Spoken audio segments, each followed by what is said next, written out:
I place the last crystal goblet on the table and step back to admire my handiwork. The salmon gleams under the soft light of the dining room chandelier, nestled on Grandma Alice's antique china. Vera, Lynn's beloved embroidered tablecloth drapes perfectly across the mahogany, not a wrinkle in sight. Simone, did you remember the lemon wedges? Vera Lynn calls from the living room where she entertains her bridge partner, June Parker. The television murmurs in the background, the volume set to precisely the level my mother prefers. Right here, I answer, arranging the slices in a fan pattern just the way she likes them. My fingers work methodically, practiced after 12 years of these small accommodations. Cousin Lucas arrives with a bottle of white wine, kissing me quickly on the cheek before hurrying to greet our mother. The Andersons from next door follow shortly after, bearing a small gift wrapped in silver paper. Our gathering is intimate, just 5 guests to celebrate the woman who gave me life. When everyone is seated, I lift my glass for a toast. To Mom, on your special day. May this year bring you joy and… Actually, Vera Lynn interrupts, her voice clear and crisp as the wine in our glasses. I'd like to say something. She smooths her napkin across her lap and surveys the table with the satisfied look of a queen addressing her subjects. You've all been so kind to come today. At my age, birthdays make you reflect on what truly matters. Her gaze falls on me, and something in her eyes turns cold despite her smile. And what would matter most to me? What would be the best gift my daughter could give me? She pauses, her voice lilting upward like she's announcing a wonderful surprise. Is to leave my life. The room freezes. June's fork stops midway to her mouth. Lucas stares at his plate. The silence stretches like pulled taffy, thick and uncomfortable. Mom? The word leaves my mouth, a question hanging in the still air. You've done your duty, dear. 12 years is quite enough sacrifice, don't you think? It's time we both moved on. Her tone is light, as if discussing a change in weather rather than casting me aside. My hands go still in my lap. I can feel 5 pairs of eyes shifting between us, witnessing this moment when the ground beneath me crumbles away. I rise from my chair, napkin falling forgotten to the floor. Without a word, I walk to the coat closet, slide my arms into my jacket, and step outside into the cool evening air. Behind me, the birthday cake sits uncut on the sideboard, its candles unlit. The night air cools my heated face as I walk without direction. 12 years ago, I was 26, and flourishing in my master's art program. Professor Harwood had called my work revelatory and hinted at gallery connections for after graduation. Then the phone call came. Simone, I've fallen. It's my hip. My mother's voice trembled over the line. The doctor says I'll need surgery and months of rehabilitation. You're all I have. 2 days later, I packed 3 suitcases, just until she heals, and moved back into my childhood home. I deferred my final semester, promising my professors I'd return in 6 months. But 6 months became a year became 2. Somehow, 12 years slipped away while I wasn't looking. The days after the birthday dinner pass in a haze. By the 3rd morning, my phone buzzes repeatedly. Vera, Lynn's name flashes on the screen as she went out. I watch it ring until the screen goes dark. Instead of answering, I pull out the leather-bound journal I bought myself last Christmas but never used.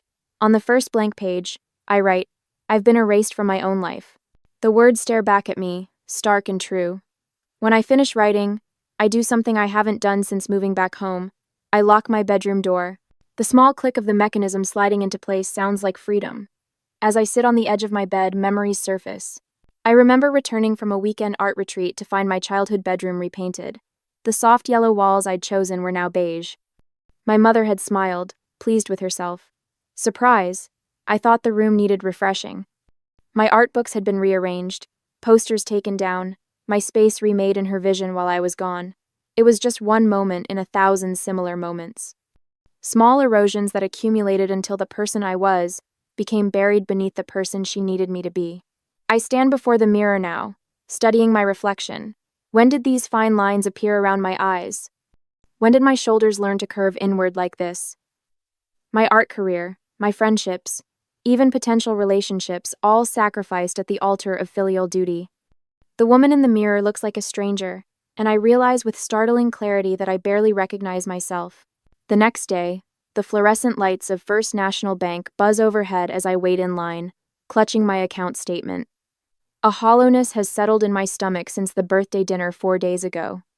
I've barely spoken to Vera Lynn, our paths crossing in silent choreography around the house. Next customer, please. No. The teller Marlene, according to her nameplate, smiles as I approach. Her salt and pepper hair reminds me of my art professor from years ago.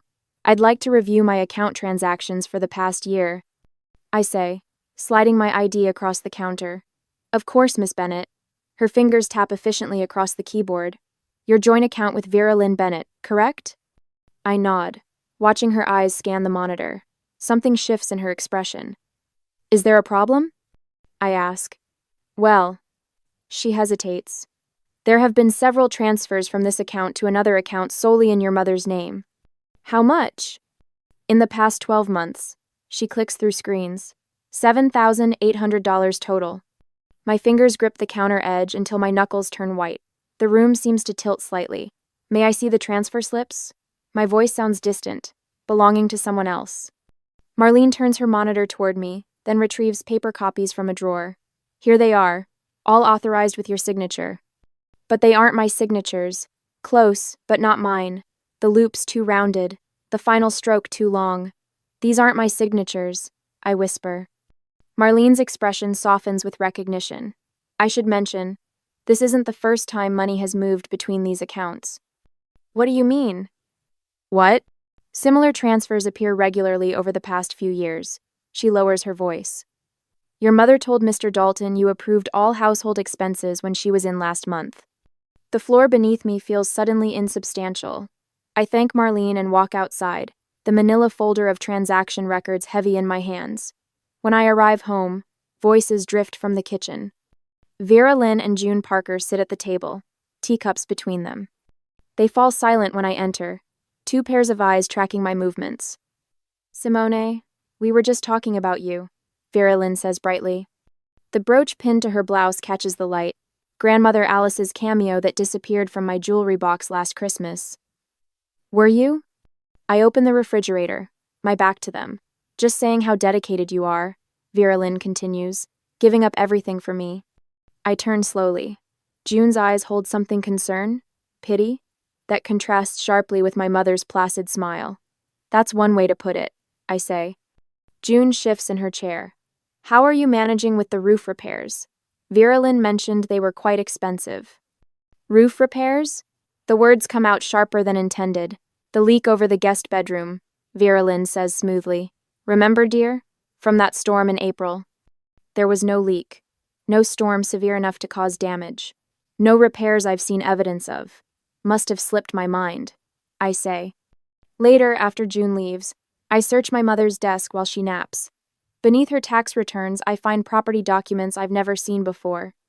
The deed to our house, my childhood home, shows alterations to the ownership percentages. My name, once equal with hers, now appears as a minor stakeholder. I check my separate savings account online. The balance reads $1,247.82.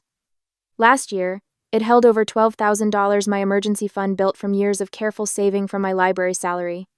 My legs carry me to the attic where I stored my art supplies, expensive brushes, imported paints, canvases I'd been saving for someday. The corner where they lived now holds stacked plastic bins labeled Vera, Lynn's Craft Corner, in my mother's handwriting. When I confront her about the missing supplies, she waves dismissively from her armchair. I donated those old things. You clearly weren't using them, and I needed space for my new hobby. The senior center is offering ceramics classes. Those were my professional supplies. You had no right. This house runs my way or not at all, Simone. Her voice hardens. I thought I made that clear at my birthday. June calls the next morning. When I answer, she asks if Vera Lynn is nearby. She's at her bridge club, I say. Listen carefully, Simone. June's voice drops to nearly a whisper. She's been telling everyone you're mentally unstable. Claims you've been forgetting things, misplacing items, having mood swings. She showed us a brochure for a facility, said she might need to consider options for your care. My throat tightens. Why are you telling me this? Because it isn't right. A pause. And because I've seen how she treats you. After we hang up, I make an appointment with an attorney later that day. Tomas Reyes listens without interrupting as I lay out bank statements, forged signatures, and altered property documents across his desk. Financial exploitation of family members is unfortunately common, he says when I finish, but provable. We can protect what assets you have left. As I drive back from the attorney's office, I wonder if I should confront my mother immediately with what I've discovered or quietly make my preparations to leave. Direct confrontation might satisfy my anger, but careful planning might protect what little I had left. What would you do when the person who should love you most is actively working against you? 3 days later, the phone rings 4 times before stopping. Then it starts again. The third missed call from cousin Lucas this morning. I check the voicemail, pressing the phone against my ear. Simone, I heard you've been acting strangely. Mom talked to Aunt Vera Lynn. We're worried about you. Call me back, okay? I delete the message and place the phone face down on the kitchen table. 3 days, and Vera Lynn has already launched her counterattack. The realization settles in my stomach like a stone. When I check the mail that afternoon, Mrs. Anderson from next door watches me from her porch. Her usual friendly wave is replaced by a tight-lipped stare that follows me back inside. Later, I overhear a hushed conversation through the open window. Such a shame when the caretaker needs care, Mrs. Anderson whispers to her husband. Vera Lynn says she's been having episodes. Episodes. The word coils around my throat like a snake. That evening, an envelope slides under my door. Inside, a formal invitation on Vera Lynn's monogrammed stationery. Family meeting, Saturday, 2 p.m., June's house. My name isn't listed among the attendees. I've become a topic, not a participant. The next morning brings fresh revelations. The credit card statement arrives with my name but unfamiliar charges, a diamond bracelet, dining at restaurants I've never visited, a weekend spa retreat in Scottsdale. My heart pounds against my ribs as I scan the total. $4,760. At the credit bureau office, the clerk's expression shifts from professional to pitying as she scrolls through my report. There are 3 accounts opened in your name in the past 8 months. She says, all carrying balances. Were you aware of these? I shake my head, my mouth dry as sand. You might want to file a fraud report. She slides a form across the desk. Though it gets complicated when it's family. Family. The word no longer means safety. The doorbell rings the following day, and my body responds before my mind can catch up, pulse racing, palms sweating, breath shallow. I peek through the curtains instead of answering. The UPS driver leaves a package and walks away, but the damage is done. I've become afraid of my own doorbell. That night, I search for my birth certificate and social security card in the filing cabinet where they've always been kept. The folder sits in its place, but the contents are gone. My passport is missing from the desk drawer. Even my college diplomas have vanished from the wall, leaving rectangular shadows on the faded paint. I begin carrying my driver's license in my bra rather than my purse. I take photos of my room before leaving each morning, comparing the images when I return. The hairbrush moved 2 inches to the left. The drawer containing my journals slightly ajar. My reading glasses nowhere to be found. Someone is searching my space, erasing me piece by piece. Then, unexpectedly, a lifeline appears. A small white envelope slides under my bedroom door one evening, not Vera Lynn's formal stationery, but plain notebook paper folded into thirds. The handwriting is unfamiliar. You are not invisible, and you are not wrong. No signature, but I recognize the lavender scent of Elaine Darnell's hand lotion, the neighbor who lives 3 doors down, who smiles when we cross paths at the supermarket. I tuck the note into my journal, running my fingers over the words until they blur beneath my touch. The first validation I've felt in years. Saturday arrives with the weight of inevitability. I hear them gathering in the kitchen, Lucas's deep voice, June's characteristic laugh, the tap of Vera Lynn's cane against the tile floor. I stand in the hallway listening. She refuses to see reason, Vera Lynn says, her voice trembling with practiced vulnerability. After everything I've done. We'll talk sense into her, Lucas assures her. I step into the doorway. The conversation halts. 3 pairs of eyes turn toward me. Simone. Lucas stands, his expression a mixture of concern and condescension. We need to discuss your behavior. My behavior? The words escape in a whisper. The erratic spending, the paranoia, the accusations.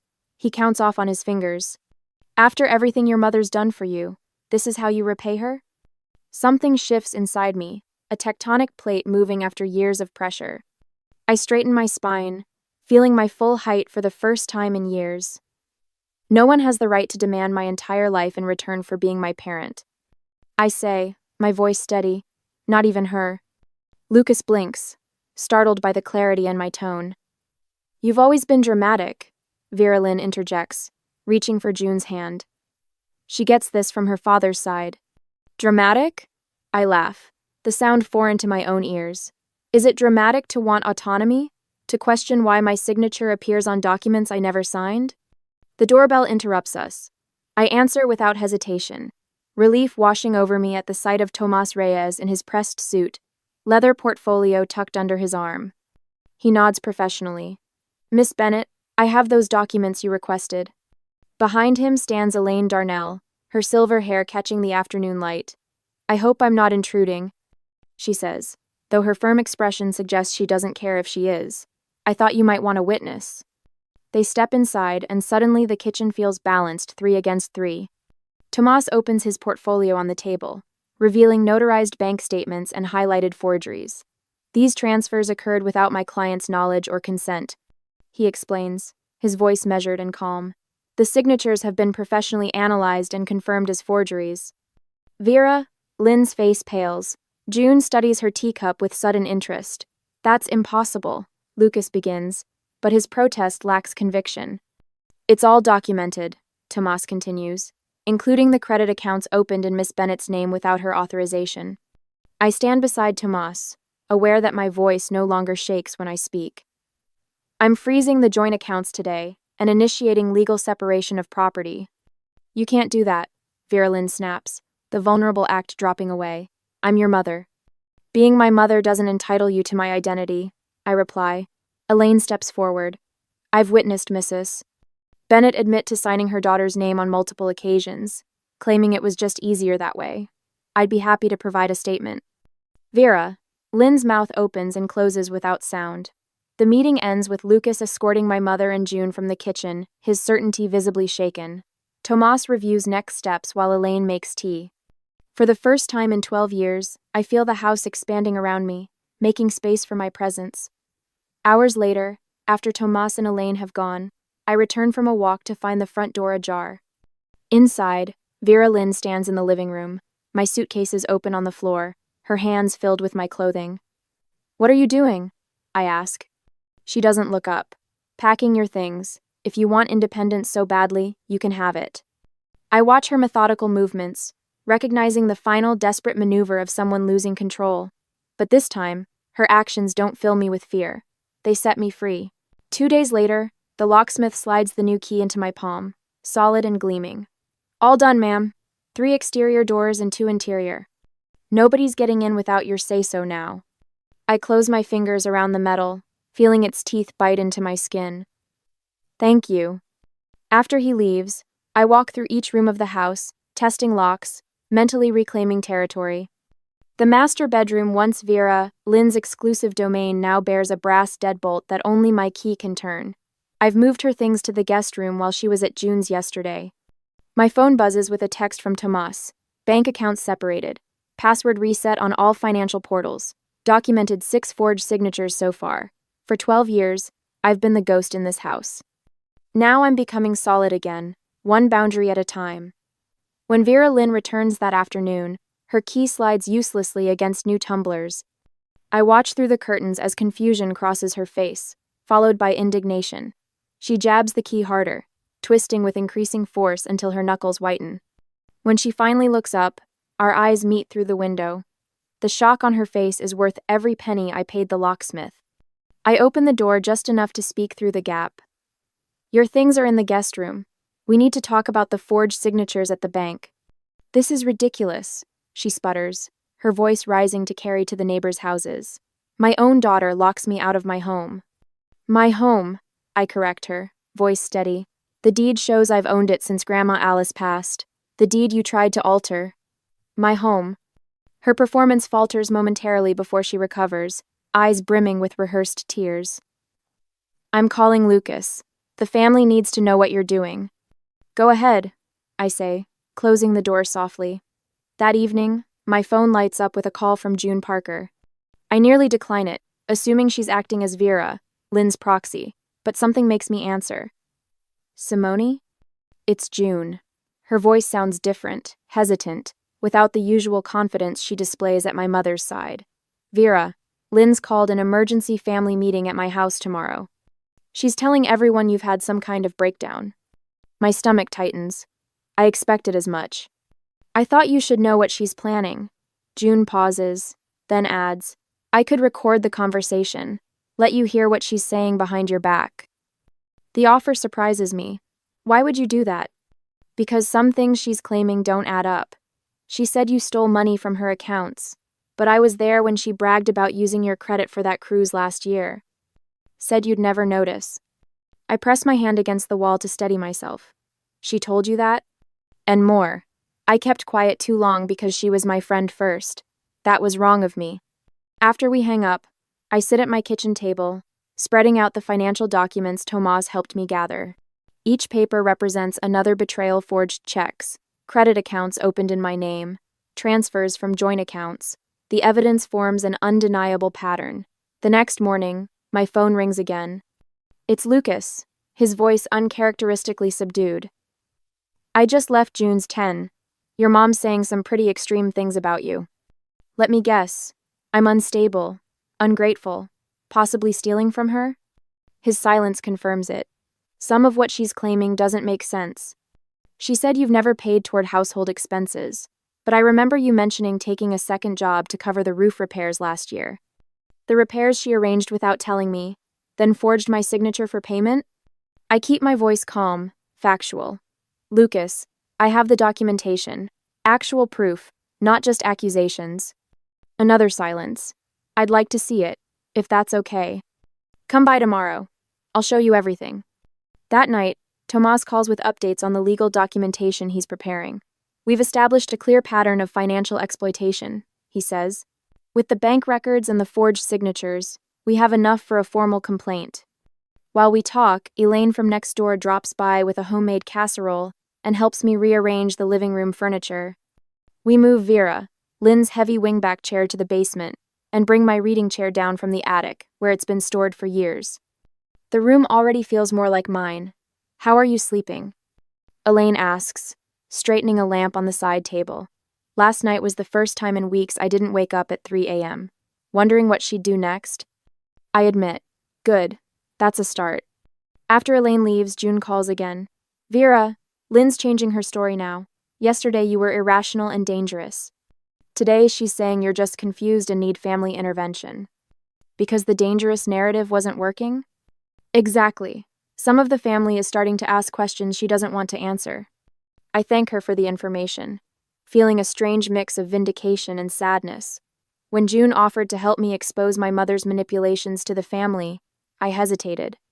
Would bringing everything into the light finally free me from her control, or would it just drag me deeper into a conflict I was trying to escape? The next day, Lucas actually comes by as promised. He sits at the kitchen table, carefully reviewing each document I place before him. His expression grows increasingly troubled as the evidence mounts. Why didn't you say something sooner? He finally asks. Would you have believed me over her? His silence is answer enough. As Lucas is leaving, my phone rings. It's Vera Lynn, her voice wobbling dramatically. Simone, I'm terribly ill. The doctor says it's my heart. I need you to take me in again. After everything we've been through, you can't turn me away now. I close my eyes, recognizing the familiar manipulation tactic. But this time, instead of rushing to help, I simply say, I'll have Lucas drive you to the emergency room. If the doctor confirms it's serious, we can discuss next steps. Her startled silence tells me everything I need to know. The old tactics won't work anymore. For the first time in 12 years, I'm writing my own story. 2 days later, the doorbell rings at precisely 8 in the morning. I open it to find Vera Lynn leaning heavily on a cane, her face drawn with exaggerated pain. Chimone? She wheezes, clutching her chest. I need to come in. The doctor says my heart isn't good. I step aside wordlessly, watching as she limps dramatically into the living room. The same living room where she once told me to leave her life. Now she wants back in. You look terrible, I say, not unkindly. Should I call an ambulance? No. The word comes too quickly. I just need rest. And my daughter. She sinks into the armchair, my armchair now, and closes her eyes. The medication makes me so tired. When I turn to get water, I catch her reflection in the hallway mirror. Her grimace vanishes, replaced by calculation as she surveys the room, taking inventory of what might still be hers. The doorbell rings again. Lucas stands there, hands jammed in his pockets. I heard your mom was sick. Thought I should help mediate things. His eyes dart between us, uncertain where loyalty should land. Perfect timing, I say. Come in. Vera Lynn immediately doubles over, hand pressed to her heart. Lucas, thank goodness. Tell Simone how serious this is. Lucas shifts uncomfortably. Actually, I interrupt, walking to the bookshelf where I've placed a manila folder. I have something for both of you. I pull out copies of bank statements, each transfer highlighted in yellow. Beside them, the original transfer slips with my forged signature, now notarized with the document examiner's statement confirming the forgery. What is this? Lucas asks, taking the papers. Evidence, I say simply. 12 years of financial manipulation. Accounts opened in my name. Money transferred without my knowledge. Vera Lynn straightens, momentarily forgetting her performance. You're exaggerating. I was just organizing our finances. I pull out another document, sliding it toward Lucas. Her medical records from last week's checkup. Perfect health. No heart issues. No need for medication. Lucas stares at the papers, then at Vera Lynn. Something shifts in his expression, the first crack in his certainty. Aunt? Vera. Lynn's face hardens. She's twisting things, after everything I've done for her. I know exactly what you've done, I say, my voice steady. And I won't go back to being small so you can feel big. Lucas looks at me, really looks at me, perhaps for the first time. These signatures aren't yours? Number, I meet his gaze. And I suspect you've signed things for her too. His silence confirms my suspicion. Vera Lynn stands, suddenly forgetting her heart condition. This is ridiculous. I took care of you your whole life. One little fall, and you abandoned your own mother. You didn't fall, I say quietly. The room goes still. Excuse me? Vera Lynn whispers. I called your doctor last week. There was no fracture 12 years ago. Just a bruise. You could have managed alone after a few days of rest. Lucas turns to Vera Lynn, color draining from his face. Is that true? Her mask slips completely. The helpless mother vanishes, replaced by cold fury. She would have left me, just like everyone else. I needed her here. So you lied, Lucas says, for 12 years. I walk to the closet and pull out a suitcase I packed 2 days ago, placing it by the front door. The living room around us bears little resemblance to what it once was. I've replaced her beige walls with warm terracotta. Her formal furniture has given way to comfortable pieces in rich, earthy tones. My paintings hang where her bland prints once dominated. What's this? Vera Lynn demands, pointing at the suitcase. Your things, I answer. Just your things. She lunges for a crystal vase on the side table. This is coming with me. It was my mother's. It was Grandma Alice's, I correct her firmly. Not yours, and it stays with me. Her hand freezes mid-reach. For the first time, she seems uncertain. Lucas steps between us. Aunt, let's just take what's in the suitcase. You're taking her side? Vera Lynn spits the words. I'm trying to do what's right, he says quietly. Vera Lynn turns to me, tears filling her eyes on command. After everything we've been through together, no one will ever love you like I do. The words hang in the air between us. I've heard them so many times before the ultimate manipulation, the final trap. But this time, they sound different to my ears. Thank God for that, I say. Lucas guides Vera Lynn toward the door, her protests growing louder with each step. I watch them go, feeling nothing but a profound relief. The door closes behind them, and the house seems to exhale with me. 2 weeks later, Elaine brings over coffee and news. Vera Lynn moved in with your cousin Margaret in Phoenix, she says. The family's in quite an uproar. Will they ever speak to me again? I ask, surprised to find I care about the answer. Elaine shrugs. Some will, some won't. Does it matter? I consider this as I run my fingers along the spines of books I've brought out of storage. Less than I thought it would. Later that evening, I find a box I haven't opened since moving back home. Inside lies my old sketchbook from art school, filled with half-finished drawings and ideas for projects I never completed. The pages fall open to a self-portrait, abandoned mid-stroke, the outline of a woman with no face. I touch the empty space where my features should be, feeling the indentation of pencil on paper. Tomorrow I'll buy new pencils. A year later, I have built something for myself. I position my easel near the window, the one I wasn't allowed to open for 12 years because the draft would ruin the curtains. Now, sunlight streams across my canvas, illuminating the half-finished landscape. Outside, spring unfurls in bursts of color that I'm trying to capture with each brush stroke. "That's coming along beautifully, Simone," says Professor Winters, leaning over my shoulder during our community art class. "Your use of light is remarkable." I nod my thanks, still unaccustomed to praise. 3 months ago, I could barely hold a paintbrush without hearing Vera, Lynn's voice in my head. Art is a hobby, not a life plan. Now my walls display my vibrant paintings instead of her beige prints of faceless Victorian women. This morning I bought coffee without calculating whether the expense would trigger questions. Last week I rearranged furniture without asking permission. Small freedoms that feel enormous. The timer on my phone chimes, company arriving in an hour. 1 year after the birthday dinner that shattered my world, I'm hosting my own gathering. The salmon is already marinating my recipe, not hers. I've draped my newly purchased tablecloth across the dining table, its pattern bold and geometric where Vera Lynn's had been delicate and fussy. When the doorbell rings, I open it to find Thomas and Elaine carrying a bottle of wine and wildflowers. "These are from my garden," Elaine says, handing me the colorful bunch. "For your new beginning." June arrives next, looking tentative until I welcome her with a genuine smile. We've forged an unexpected friendship since she chose truth over loyalty to my mother. The house looks completely different. June marvels, taking in the bright throw pillows and art books stacked openly on the coffee table. It feels alive. Like its owner, Tomas adds, raising his glass. During dinner, Lucas asks the question I've been anticipating. "Have you heard from Vera Lynn?" The table quiets. A year ago, this question would have paralyzed me with guilt and anxiety. She's still with cousin Margaret in Arizona. I answer evenly. We exchange birthday cards. No bitterness colors my voice, just simple facts delivered without apology or explanation. Later, as we gather around the dessert, I've baked a lemon tart that would have been deemed too tart in the old days. Tomas raises his glass. To seeing ourselves clearly at last. And to those who helped us see, I add, meeting each of their eyes in turn. The next morning, I kneel in the back garden, digging small holes for the lavender and mint seedlings. The soil feels cool between my fingers as I create homes for these fragrant plants that will eventually spread their roots and thrive. Inside, the spare bedroom waits for its transformation.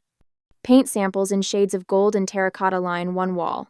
A drafting table sits in the center, and brochures about teaching art therapy classes at the senior center lay open on its surface. "Miss Simone?" 2 young voices interrupt my gardening. The Henderson girls from down the street stand at my garden gate, holding a plate covered with a checkered napkin. "Mom made apple cinnamon muffins," says 8-year-old Katie. "She said to bring you some because your garden makes her feel braver." "Braver?" I ask, accepting the plate. "She started painting again," explains 10-year-old Abby. "She says if you can make beautiful things after everything, maybe she can too." After they leave, I sit on my garden bench, the plate of muffins beside me. I pull out my journal, no longer hidden but displayed proudly on my nightstand, and write. Maybe I wasn't meant to be seen by them, but to see myself. As I plant new roots in the garden that is finally my own, I wonder if true freedom comes from cutting ties completely, or from maintaining them at a safe distance. What would you choose? Clean breaks or careful boundaries? The Manhattan skyline glitters like 1,000 promises through my office window. Promises kept, at least to myself. I press my palm against the cold glass, 32 floors above a city that never betrayed me like my family did. My phone vibrates against the mahogany desk, unknown number, Texas area code. I nearly decline spam calls are relentless these days, but something stops my finger. Professional curiosity, perhaps. In my line of work at Meridian Partners, unexpected calls sometimes mean unexpected opportunities. Hannah Carter speaking. The silence lasts only a second, but it's enough for my body to register the threat before my mind can name it. Hannah, it's Mom. 11 years of carefully constructed walls crack in an instant. The world tilts sideways. Mom, not your mother or Denise, but Mom. As if the last decade of silence had been a mere commercial break in our relationship. My hand grips the edge of my desk, knuckles whitening against the rich mahogany. The New York skyline blurs behind unexpected tears. Hannah, are you there? I swallow hard, forcing steel into my voice. I'm here. I wouldn't call if it wasn't important, she says, her voice carrying that panicked edge I remember too well. Greg is back. He's threatening me. Greg. The name alone sends ice through my veins. A montage of memories floods my mind, the mansion in Austin, the rain soaking through my clothes, my sister's face pressed against the window, Greg's voice booming through the night. She's too old to support. Lucy stays. You go. And my mother's silence. That damning, crushing silence that sentenced me to homelessness at 21. A knock on my office door snaps me back. My assistant pokes her head in. Your 2:00 is waiting in the conference room. She pauses, studying my face. Everything okay? I nod sharply, holding up one finger to signal I need a minute. Professional mask firmly back in place. Mom, I'm at work. I need to go. Please, Hannah. Her voice cracks. He left me with nothing. Worse than nothing, $80,000 in debt. Loans I never even signed for. He put everything in my name. The familiar script. Different man, same story. My mother, perpetually victimized by men who promised security only to steal it all away. Except this time, it was Greg who returned, the master manipulator himself. 11 years, Mom? I say, my voice dropping to a whisper. 11 years without a word? The wall clock ticks loudly in the silence that follows. German-made, precise. I count 7 ticks before she speaks again. I know. Her voice is small now. After 7 more years with him, he left me with nothing. He's threatening to sue me. I have nothing left.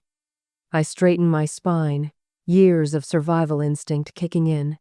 And what makes you think I have anything for you? The office window reflects my face pain and resolve battling for dominance. Behind me, the framed diplomas and certifications that chronicle my rise from community college to senior financial analyst. The life I built alone, one 16-hour workday at a time. The long pause tells me she expected immediate help. Expected the daughter she abandoned to rush to her rescue. I'll call you back, I say finally, ending the call before she can respond. I turn to the New York skyline, silently vowing this time will be different. I built myself from nothing once. The rain-soaked girl with suitcases at her feet is gone. In her place stands a woman who knows exactly how financial predators operate and how to stop them. My assistant knocks again, more insistent this time. She enters without waiting, concern etched across her face. Everything okay? You're white as a sheet. Fine, I say automatically. Family call. Her eyebrows shoot up. Family? I didn't know you had family. I never speak of them. Not the mother who chose a manipulative man over her daughter. Not the sister I was forced to leave behind. Not the years of working 2 jobs waitressing days, convenience store nights while putting myself through night classes. There's a lot you don't know about me, Kate. I straighten my blazer, compartmentalizing the emotional hurricane into a tidy box to be dealt with later. Tell Reynolds I'll be right there. Alone again, I slide open my bottom desk drawer. Hidden beneath perfectly arranged files is a single photograph. Lucy at her high school graduation. A photo I found online years ago, saved and printed. My sister, forever 16 in my memories, grown into a young woman without me. My finger hovers over the callback button. Would helping her just enable the cycle all over again? Or do I owe it to Lucy to step back into the toxic family dynamic? The clock ticks loudly as past trauma and present success collide, and I'm caught in the wreckage. The financial statements spread across my dining table tell a story more damning than any crime novel. My apartment, expensive but deliberately impersonal, serves as command central for the investigation I never wanted to conduct. No family photos grace these walls, no mementos of a shared past. Just clean lines, neutral colors, and now, evidence of Greg's treachery. I've been analyzing these statements for hours, the numbers revealing Greg's predatory pattern with the clarity of a confession. My laptop screen glows with his social media presence, carefully curated photos of charity galas and business summits. Son of a bitch, I whisper, zooming in on a recent photo. There he stands, arm wrapped possessively around a striking woman in her 60s. Margaret Holloway, real estate magnate with holdings across 3 states. The diamond on her left hand catches the light, an engagement ring the size of a small pebble. His next victim, already marked. My red marker squeaks against the printout as I circle another suspicious transaction. The pattern is unmistakable to someone with my training. I should be preparing for tomorrow's client presentation, not untangling my mother's financial disaster. Yet here I am, 11 years of built walls crumbling under the weight of familial obligation I thought I'd buried for good. My phone vibrates. James Thornton, the former FBI agent I hired yesterday. His silver hair and weathered face had seemed at odds with the cutting-edge financial crimes he specialized in, but his reputation was impeccable. "I've found a pattern, Miss Carter. This isn't his first rodeo."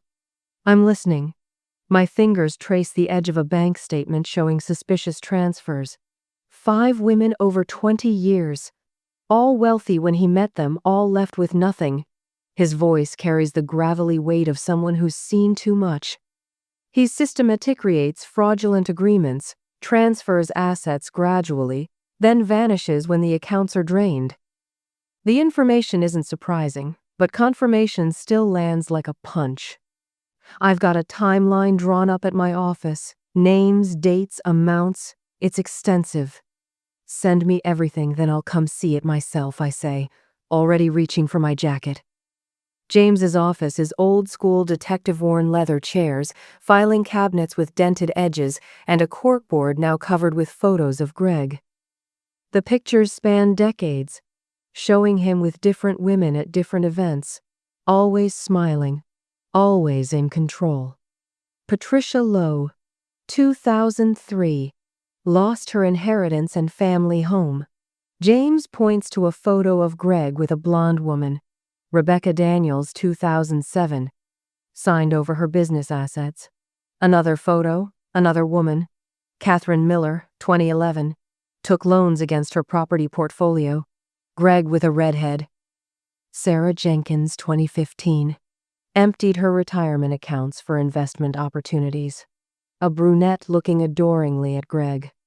And my mother, I finish, staring at a recent photo of Greg with Denise. 2018 to present. Each scheme more sophisticated than the last, James says, tapping the timeline he's created. The amounts getting larger. The paper trails more complex. He pulls out another folder. "This is what you're paying me for. Shell corporations in Delaware, property holdings in Nevada, offshore accounts in the Caymans. Your mother's signature on documents she probably never saw." "And now, Margaret," I say, studying the photo of Greg's latest target. "What's his timeline looking like?" Based on previous patterns, we're late in the game. The engagement is when he usually moves to secure major assets. My stomach knots. Another innocent about to be destroyed. The thought bothers me more than I expected. My mother's apartment in Dallas sits in a complex that's seen better days. Faded yellow stucco crumbles around door frames, and the air conditioning units rattle like they're running on borrowed time. Gray paint peels from the metal staircase railing as I climb to her second-floor unit. When she opens the door, I barely recognize her. 11 years have carved deep lines around her eyes and mouth. Her hair, once vibrant auburn like mine, has dulled to a lackluster brown with gray streaks. Her hands tremble slightly as she steps aside to let me in. "Hannah." My name sounds brittle on her lips. "You came." The apartment is nearly empty, a threadbare couch, a small table with mismatched chairs, walls bare except for a stack of legal documents piled high on the counter. The hollow echo of my heels against the linoleum underscores the emptiness. "Where's Lucy?" I ask, removing my blazer in the stifling heat. The air conditioner hums but barely cools the space. "California. Got a scholarship to UCLA. A flicker of pride crosses her face. She doesn't call much either. The words are meant to sting, but I let them slide off. I'm not here for reconciliation. Show me what he had you sign. She pulls folders from a drawer, hands shaking worse now. Mortgage documents, power of attorney forms, loan applications with her signature, some genuine, others clearly forged. The sticky residue of coffee cups has left rings on several pages. As I sort through them, a pattern emerges of systematic exploitation. He said it was for our future, she says, her voice small. For investments that would set us up for retirement. I look up sharply. And you believed him? Again? You don't understand how charming he can be. Actually, I do. My voice hardens. I understand exactly how men like Greg operate. It's what I do for a living now, analyze patterns, detect fraud. Her eyes widen slightly, taking in my tailored slacks, silk blouse, the confident way I handle the documents. She's merely seeing me for the first time in over a decade. Maybe if I'd been more careful with money, she begins. The statement ignites something in me. This isn't about being careful. This is about a predator who targeted you specifically because he knew you were vulnerable. I pause, choosing my next words carefully. But you let him in. You chose him over your daughters. Twice. Her flinch tells me the arrow hit its mark. Lucy left 2 years ago, she says after a long silence. Said she couldn't watch me make the same mistakes anymore. Got that scholarship and just went. She moves to a small side table and opens the drawer. I found this afterward. She hands me a photograph I've never seen before. Lucy in a graduation cap and gown, her smile bright but her eyes holding something guarded. The image was taken from a distance, clearly downloaded and printed rather than taken personally. She graduated high school without either of us there, my mother says quietly. I touch the photo carefully, as though it might disintegrate under my fingers. My sister, no longer 16 but a young woman I don't know. The guilt I've carried for leaving her behind threatens to choke me. Back at James's office that evening, I stare at the evidence board with grim fascination. A knock at the door interrupts us. Arthur Mercer, my boss at Meridian Partners, steps in looking decidedly out of place in his bespoke suit. I'd confided in him yesterday, expecting professional consequences. Instead, he'd offered resources. The subpoenas for his banking records came through. Arthur says without preamble, "You were right, Hannah. Offshore accounts, shell companies, the works." He hands me a flash drive. Our forensic accountants found transfers to accounts in Singapore, Luxembourg, and the Bahamas. Nearly $12 million over the past 15 years. James whistles low. With this, we might actually nail him. There's more, Arthur says, his expression grave. He's been appointed to the board of Margaret's charitable foundation. That gives him access to nearly $40 million in assets. I feel the blood drain from my face. How long? The paperwork was filed last week, Arthur replies. Hannah, if you're going to move on this, it needs to be soon. My phone buzzes with a notification, a response to my carefully worded message to Lucy. A simple text. Video call tonight? 8 p.m. your time. First contact in 11 years. My chest tightens with a feeling I don't immediately recognize. Hope. That evening, I secure a temporary restraining order from my mother. The relief on her face makes her look younger as she signs the papers in James's presence. Thank you, she says, attempting a smile over coffee in her sparse kitchen. I never thought that I'd help. I finish for her. The coffee is bitter and weak, a far cry from the artisanal blends I've grown accustomed to. The mug leaves a sticky residue on my fingers. She looks down. That you could. That you'd become someone so capable. It's the closest thing to a compliment my mother has ever given me. I'm not sure how to respond, so I don't. Instead, I reach for the photograph of Lucy she showed me earlier. May I keep this? She nods, and I slide it carefully into my portfolio. A sister I abandoned, now perhaps a crucial ally in what's coming. He'll fight back when he realizes what we're doing. I warn her. I know. For a moment, I glimpsed the stronger woman she might have been without decades of manipulation. My phone rings James's number. You need to see this now, his voice is urgent. He's done worse than we thought. I check the time, almost 8. Lucy will be calling soon. I'll be right there. When I arrive, James's expression is grim. He turns his monitor toward me, showing evidence of fraudulent investments, identity theft, and something that looks suspiciously like blackmail. The red markers on his timeline now extend back 25 years. We found evidence of 2 more victims, he says, voice low. One attempted suicide after losing everything to him. On another screen is Margaret's Calendera wedding planning appointment scheduled for next week, and a meeting about transferring property holdings as a wedding gift. She has no idea what's coming, James says quietly. I stare at her face on the screen, another innocent about to be destroyed. In my pocket, Lucy's photograph burns like an accusation. If I'd warned someone about Greg 11 years ago, would my family still be intact? Do I warn her and risk everything I've built? I whisper, knowing the answer even as the question leaves my lips. The clock on the wall strikes 8.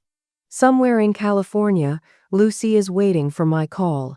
The sister I couldn't protect then might be the key to stopping Greg now. I take a deep breath and reach for my phone. The letter sits on my desk like a poisonous snake. Cream-colored letterhead, embossed with the name of a law firm I recognize from television commercials. Cease and desist. 3 words that are supposed to make me cower. Jessica from accounting pauses at my open door, eyes flicking to the letter. Everything all right, Hannah? Fine, I say, sliding the letter into my drawer. But it's too late. By lunch, whispers follow me down the hallway to the break room. My phone vibrates. Denise. I still can't bring myself to label her mom in my contacts. He was here, she says, voice trembling. At my apartment, banging on the door, saying if I didn't call you off, he'd... Did you call the police? I cut in, ducking into an empty conference room. I can't. He said he'd tell them about the loan applications. That I knew. You didn't know. But even as I say it, I wonder, how much did she choose not to see? Arthur's assistant appears in the doorway. Miss Carter? Mr. Westfield would like to see you in his office. Perfect timing. Arthur doesn't waste time with pleasantries. Is there something you need to tell me, Hannah? I've rehearsed this moment. A former associate of my mother is attempting to intimidate me through legal channels. It's personal, not professional. This former associate, Gregory Wallace? Arthur slides a printout across his desk. An email from Greg's attorney to the firm's partners, painting me as unstable, vindictive, obsessed with her mother's ex. It would be unfortunate, Arthur continues, if clients began to question your judgment. The threat hangs between us. 11 years of impeccable work endangered by a man who's never met me. Give me 48 hours, I say. I can prove he's a fraud. Arthur studies me, then nods once. 48 hours. My apartment transforms into a war room. Financial statements cover every surface. Birth dates, business registrations, property records, bank transfers. I connect them with red string, like detectives in the movies, not because I need the visual aid, but because I need to see the whole picture, the enemy fully revealed. At 3 a.m. I find it. The pattern. The beautiful, damning pattern that only someone with my specific training would recognize. Greg diverts funds through a series of shell companies, each one receiving exactly 17.3% of the previous transfer before moving the money again. Not a round number. Not 20% or 15%. Specific enough to avoid detection, consistent enough to track once you know what to look for. I lean back, staring at the ceiling. A laugh escapes me, sharp and sudden in the quiet apartment. He picked the wrong woman's family to destroy. The Whitefield Foundation gala glitters with wealth and privilege. Crystal chandeliers reflect in polished marble floors. Women draped in designer gowns. Men in bespoke tuxedos. A world that should intimidate me. It doesn't. I spot Margaret Whitefield immediately tall, elegant silver hair swept into a perfect chignon, diamond and sapphire earrings catching the light as she laughs at something her companion says. Her companion, Greg. He hasn't seen me yet. I watch them together, his hand possessively at her waist, her trusting smile. She has no idea what's coming. Miss Whitefield. I approach during a moment when Greg steps away to greet someone. I'm Hannah Carter. I need 5 minutes of your time. She looks me over, professionally polite but dismissive. Regarding Gregory Wallace and the 5 women whose financial lives he's destroyed. Her smile freezes. I'm afraid I don't, including my mother. I keep my voice steady. I have documentation, patterns spanning 2 decades. Greg appears at her elbow, champagne flutes in hand. His smile falters when he sees me. Margaret, darling, who's your new friend? His voice is smooth, but his eyes are already calculating. Hannah Carter. I extend my hand. Denise's daughter. The recognition hits him like a slap. He recovers quickly, charm sliding back into place. Hannah! After all these years! What a lovely surprise! Margaret glances between us. You know each other? Family friends, Greg says smoothly. No. My voice cuts through his lie. My mother is one of the women you left financially ruined. I have the evidence with me, all of it. Margaret's face hardens. Perhaps we should continue this conversation in private. The small antechamber off the main ballroom feels like a deposition room.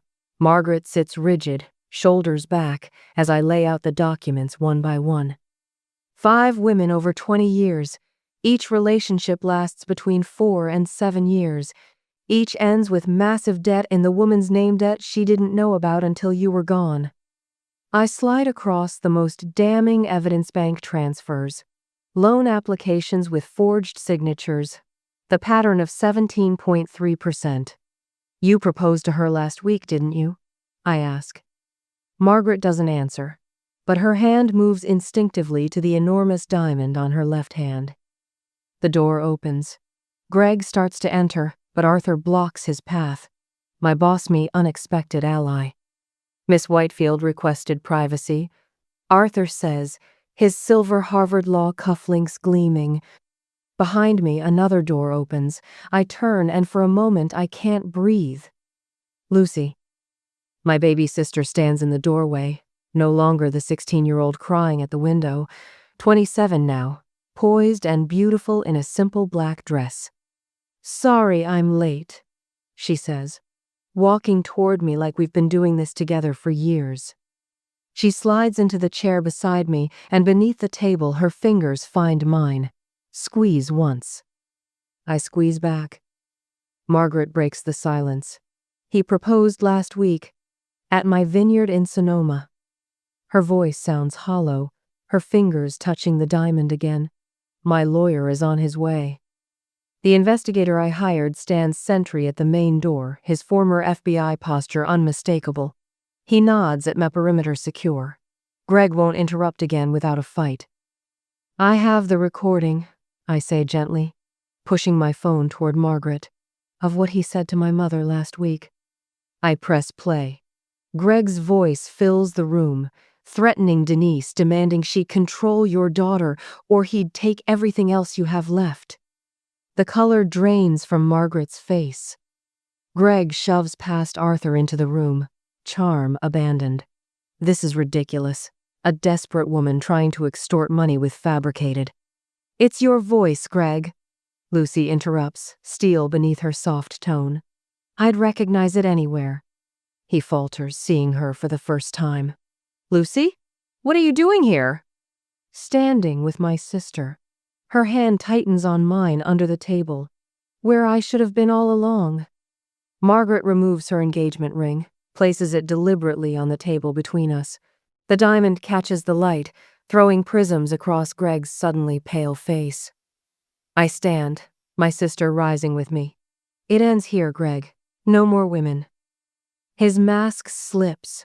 Rage transforms his handsome features into something ugly, something true. You have no idea who you're dealing with, he hisses, leaning close enough that only Lucy and I can hear. I will burn your entire life to the ground. Lucy doesn't flinch, neither do I. Margaret's lawyer arrives, a sharp-eyed woman in her 50s who takes one look at the documents spread across the table and begins taking photographs with her phone. Miss Carter, Margaret says, her voice steadier now. I have resources, connections, whatever you need to stop him. We'll need them, the investigator says from his post. He'll come at you with everything he's got. Lucy's eyes meet mine, worried. What about Mom? He could still hurt her. We'll protect her, I promise, though I'm not sure how. What I don't say, none of us will ever be truly safe until Greg is stopped completely. My apartment door stands slightly ajar when I return home. The hair on my neck rises. Inside, papers have been disturbed, drawers left open. My hidden safe behind the bedroom mirror hangs open and empty. My phone rings. Unknown number. You should have stayed away. Greg's voice slides through the speaker, smooth as oil. Those documents won't help you now. I hang up, a smile spreading across my face. He took the decoys. He has no idea about the real evidence. The game is just beginning. The clock reads 3:17 a.m., but sleep is a luxury I abandoned hours ago. The glow of multiple monitors bathes my office in clinical white light, illuminating the faces of my unlikely war counsel. Today we dismantle everything he's built, I say, scanning the room. Lucy sits cross-legged on my leather sofa, her college hoodie a stark contrast to the tailored precision of Margaret's designer suit. Arthur leans against the wall, tie loosened, sleeves rolled up, a rare departure from his boardroom perfection. James, the silver-haired investigator, spreads documents across my desk with methodical precision. The timing has to be perfect, James says, tapping his watch. Greg's type gets sloppy when cornered. I nod, turning back to my screens where Greg's empire lies exposed in columns of numbers and legal entities. Lucy, are the regulatory filings ready? Locked and loaded. My sister's voice carries a confidence I barely recognize. The timid 16-year-old in my memories replaced by this fierce young woman. SEC, IRS, and state agencies will receive identical evidence packets at 9 a.m. Margaret's manicured finger traces a line on her tablet. I've spoken with 7 of Greg's principal investors. They're prepared to pull out simultaneously when the first allegations go public. Arthur? My boss, no alley straightens. The firm is fully insulated. Board unanimously approved our involvement once they understood the scope of his fraud. They're actually eager to be on the right side of this. The plan unfolds with precision born of months of preparation. Financial chokeholds, regulatory investigations, business partnerships severed. A digital dismantling that will leave nothing but scorched earth where Greg Wallace's empire once stood. By dawn, I've transferred the final documentation to secure servers. Arthur's legal team stands ready with injunctions if Greg attempts to liquidate hidden assets. Margaret's financial connections, once Greg's life linen now, form a noose around his corporate throat. My phone vibrates. Mom's name flashes on the screen. He's here, she whispers, voice trembling. At my apartment, pounding on the door. Lucy's head snaps up, eyes widening. We prepared for this, I remind her, voice steady. Mom, is your phone recording like we practiced? Yes. Good. Keep him talking. The police are already on their way. 10 minutes later, my phone pings with a video alert from the security camera we installed outside Mom's apartment. The sight of Greg's wrists being bound in handcuffs sends a ripple of grim satisfaction through the room. Domestic intimidation charges won't hold him long, James warns. They don't need to, I reply. They just need to hold him while we execute everything else. By mid-morning, Greg's carefully constructed facade begins to crumble. His attempted transfer of $1.2 million to the Caymans bounces back accounts frozen by federal authorities. Phones across Manhattan Financial District light up with the news of ongoing investigations into his dealings. At noon, Lucy stands before a hushed crowd at the Women in Finance Luncheon event Greg had been scheduled to keynote. "My name is Lucy Carter," she begins, voice wavering only slightly. "And I'm here to tell you about the man who destroyed my family and defrauded dozens of women across this country." The room falls silent as she methodically details Greg's patterns, producing documentation that backs every claim. Professional women lean forward, recognizing the tactics, seeing their own near misses in Lucy's words. Meanwhile, across town, Margaret hosts an impromptu press conference outside her real estate offices. "As a business leader and a woman who narrowly escaped becoming Greg Wallace's next victim, I cannot remain silent," she tells the assembled reporters. Camera flashes punctuating her words like exclamation points. Arthur forwards me the email from our company PR department.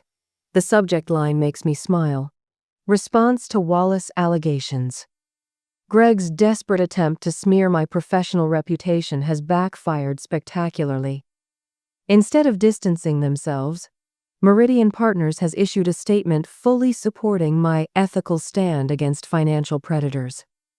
At 2:13 p.m., Margaret forwards me an email from Greg. Desperate, threatening, his mask slipping. He's showing up at the emergency hearing disheveled, James reports from the courthouse. "Made quite the scene, Judge, was not impressed. Wanted you to know he tried to board a private flight to Barbados an hour ago." Customs stopped him. My office phone hasn't stopped ringing. Former clients of Greg's, business associates, even an ex-fiancé from 15 years ago, all calling with stories, evidence, corroboration. The financial community is closing ranks against him, Arthur says, loosening his tie further as he drops a stack of printouts on my desk. These are statements of support from 12 major investment firms. They're not just distancing themselves, they're actively helping us. The rhythm of justice is almost music-alone, drumbeat after another, each impact weakening the structure of Greg's life until nothing remains but rubble. At sunset, Lucy and I share a rare, quiet moment by the window of my office. The golden light catches her face, reminding me of the child I was forced to leave behind. "You know he still has offshore accounts we haven't touched," she says. "The ones in Singapore." "I know." My computer chimes with an incoming email. Anonymous sender. Lucy leans over my shoulder as I open the attachment. The breath leaves her body in a soft whoosh. "Is that what I think it is?" I nod slowly, scrolling through account numbers, transaction histories, and a list of names, dozens of names. Women like my mother, victims spanning 25 years. "This is bigger than us, Lucy." "Than Mom." I swallow hard, studying the meticulous records of Greg's crimes. Millions hidden, lives destroyed. Who sent this? I shake my head. Someone inside his organization with access to everything. The last page contains a single line of text. "How far are you willing to go for justice?" Outside my window, New York City transitions from golden sunset to the harsh blue-white of office lights and street lamps, the clinical illumination of consequence. "All the way," I whisper, more to myself than to Lucy. But not just for us anymore. I reach for my phone, dialing James. "I need every federal contact you have," I tell him. "We're going nuclear." For the first time in 11 years, I feel a weight lifting, not just the burden of my own abandonment, but something larger. The weight of responsibility for every name on that list. Every woman who stood where my mother stands now. The clock ticks toward midnight as we mobilize a new offensive. Not just to save my mother, not just to punish Greg, but to ensure he never hurts anyone again. The institutional green of the federal courthouse walls reminds me of hospital corridors, places where life-altering news is delivered with clinical precision. I straighten my charcoal blazer, the weight of the evidence binders in my attaché case a reassuring anchor. Miss Carter. James, the silver-haired investigator who's become an unexpected ally, approaches with coffee. His eyes crinkle at the corners. They're bringing him in through the side entrance in 10 minutes. I nod, accepting the paper cup. The bitter liquid steadies my hands. Lucy slides onto the bench beside me, her presence still new enough to surprise me. My sister no longer the 16-year-old face pressed against the window, but a poised woman of 27 with our mother's cheekbones and a resolute chin all her own. "Mom just arrived," she says, her voice low. "She looks scared." "She should be," I reply, then catch myself. "Not of Greg. Not anymore. But facing your own complicity isn't easy." Lucy's hand finds mine, a bridge across 11 years of absence. Through the massive oak doors, flashbulbs erupt in the corridor, the press scenting blood in the water. "All rise," the bailiff announces as Judge Harriman enters the courtroom. The weight of federal authority fills the room like a physical presence. I stand, back straight, eyes forward. Across the gallery, I spot Arthur, my boss, nodding slightly. Behind him sit 3 rows of women Greg's previous victims, brought together through careful outreach. Their collective presence creates a tapestry of justice long overdue. The side door opens. Greg enters, flanked by marshals. His Italian suit hanging differently now, the shoulders slumped, the crisp lines defeated. When his eyes find mine, the hatred in them could burn through steel. I don't look away. The federal prosecutor, a woman with iron-gray hair and a reputation for ruthlessness against white-collar criminals, approaches the bench. "Your Honor, the United States has filed a 47-count indictment against Gregory Wallace for wire fraud, identity theft, bank fraud, and conspiracy to commit financial crimes across multiple jurisdictions." The hearing proceeds with the machined precision of the federal justice system. I watch Greg's face as each piece of evidence I've gathered over months, years, is introduced. The offshore accounts, the falsified loan documents, the pattern of fraudulent investments spanning 2 decades. My testimony comes mid-morning. The wood of the witness stand feels cool against my palms as I swear to tell the truth. "Miss Carter, please explain to the court how you first identified the pattern of financial exploitation in these cases," the prosecutor asks. I lean toward the microphone. The signature was consistent across all victims. Mr. Wallace would establish joint accounts but structure them to provide him backdoor access to independent funds. He created shadow agreements that the women never saw, using electronic signatures captured from legitimate documents and applied to fraudulent ones. As I speak, I feel rather than see my mother flinch in the second row. The technical details flow from me with professional detachment: the wire transfers, the account manipulations, the strategic bankruptcies that left each woman holding debts while assets disappeared offshore. Greg's attorney attempts to discredit me during cross-examination, his voice dripping with condescension. "Miss Carter, isn't it true that your investigation into my client stems from a personal vendetta because he chose your mother over you years ago?" The gallery stirs. The judge peers over her glasses. "No," I reply, voice steady. "My investigation began when I recognized a pattern of financial abuse that matched professional red flags I'm trained to identify. My personal connection provided context, not motivation." The attorney pushes harder. "Yet you've spent years building this case in secret, years of your life dedicated to destroying my client." For the first time, I allow myself to look directly at Greg. Not at the man he presents himself to be: successful, charming, confident, but at the predator beneath. "I didn't have to destroy anything, counselor. Your client did that himself. I merely documented it." The evidence mounts through the afternoon. The testimonies of previous victims. The financial forensics experts confirming my analysis. Margaret, the woman who would have been Greg's next victim, describing how she discovered her own accounts had already been compromised. When the marshals lead Greg away for a consultation with his attorney, Lucy leans forward. "Did you see his face when they introduced the SEC findings? He had no idea you'd gone federal." I nod. "That's because I didn't just build a case, I built a trap."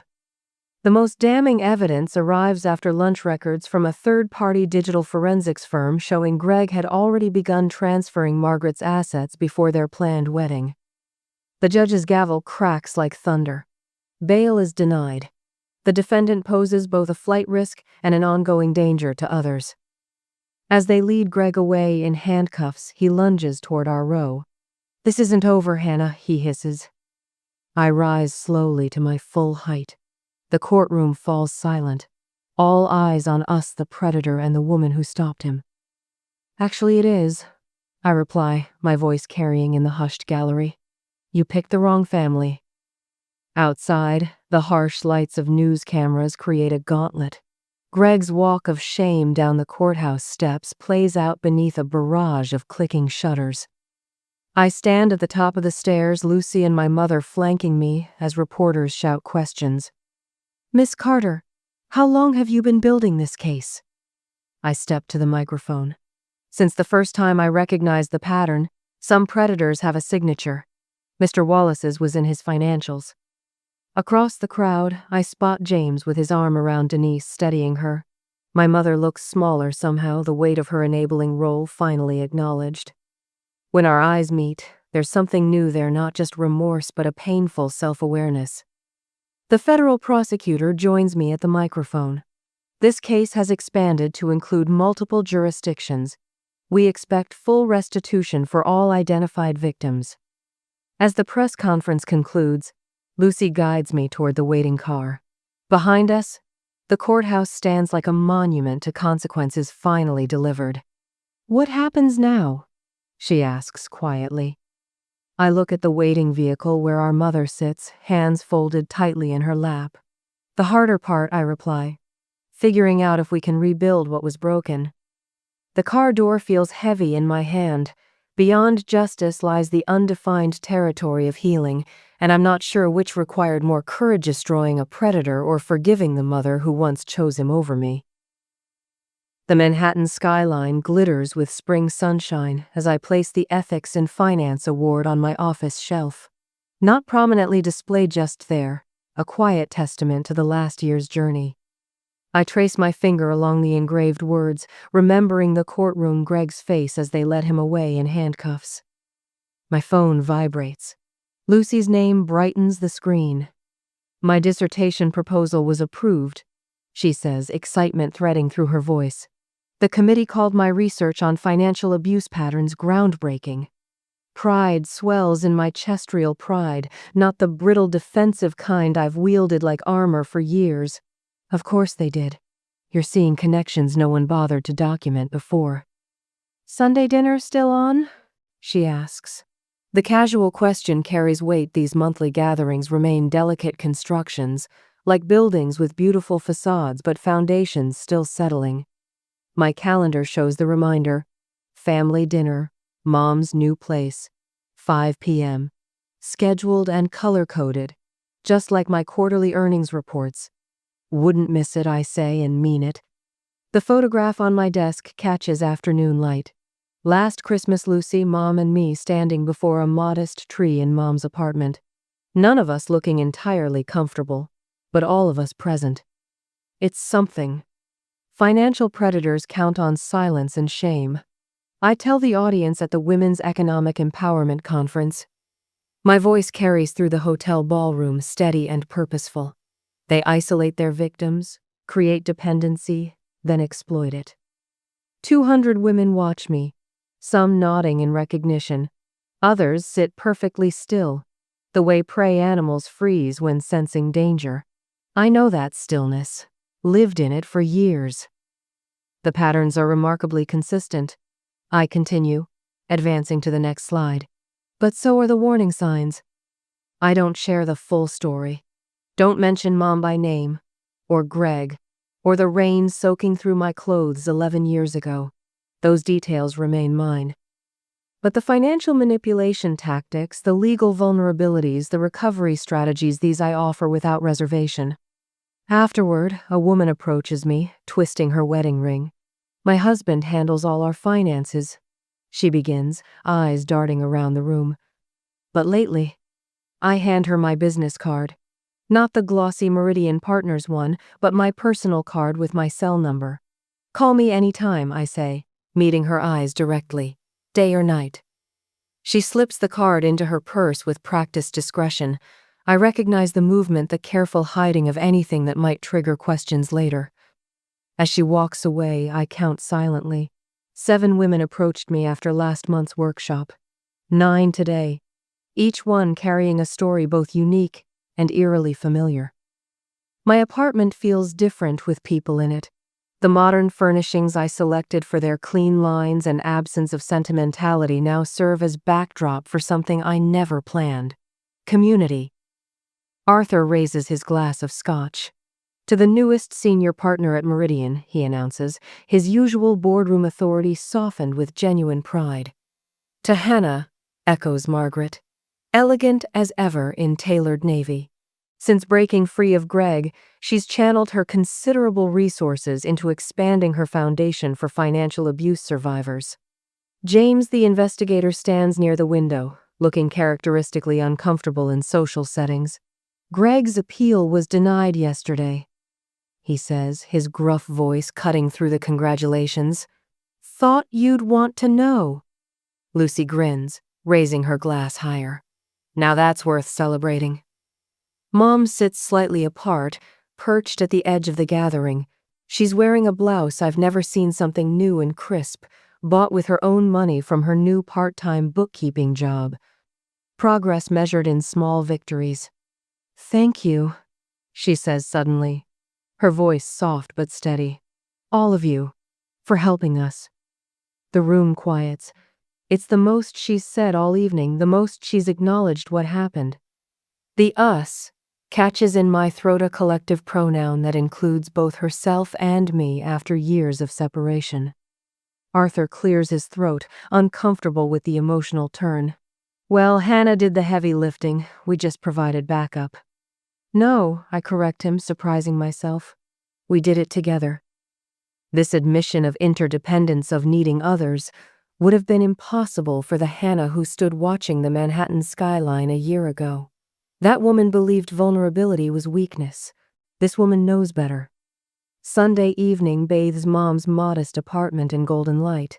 Through open windows, spring air carries the scent of new growth into a space that finally feels like it belongs to her alone. Mom stands at her kitchen counter, textbooks spread beside the cutting board. Community college accounting assignments due tomorrow. Professor says I have a knack for auditing, she says, chopping vegetables with careful precision. She's lost the frantic edge that once defined her movements, replaced by deliberate purpose, finding what doesn't belong. Lucy laughs softly from the sofa where she's reviewing research notes. Poetic justice. I arrange plates on the small dining table, the routine of these gatherings becoming familiar, if not yet entirely comfortable. The silverware gleams in neat rose-me contribution, this attention to order. The women's shelter asked me to teach another financial literacy workshop, I say, folding napkins with hospital corners. 20 participants already signed up. They're lucky to have you, Mom says, and the compliment hangs between us.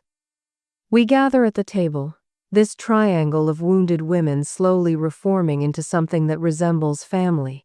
Conversation flows easier than it did 6 months ago, harder than normal families might experience. But normal was never our inheritance. After dinner, I help Mom with her homework while Lucy washes dishes. The comfortable silence between us feels like an achievement in itself. I'm proud of who you've become, Hannah, Mom says suddenly, her pencil pausing above balance sheets. The words that once would have crushed or elevated me now simply exist, stones tossed into still water. I feel their impact, watch the ripples, but remain unmoved at my center. I became who I am despite what happened. I say, my voice carrying no resentment, just simple truth. She meets my gaze directly, something she rarely did in those early tentative reunions. I know. A pause stretches between us, not uncomfortable but weighty. I failed you, she says finally.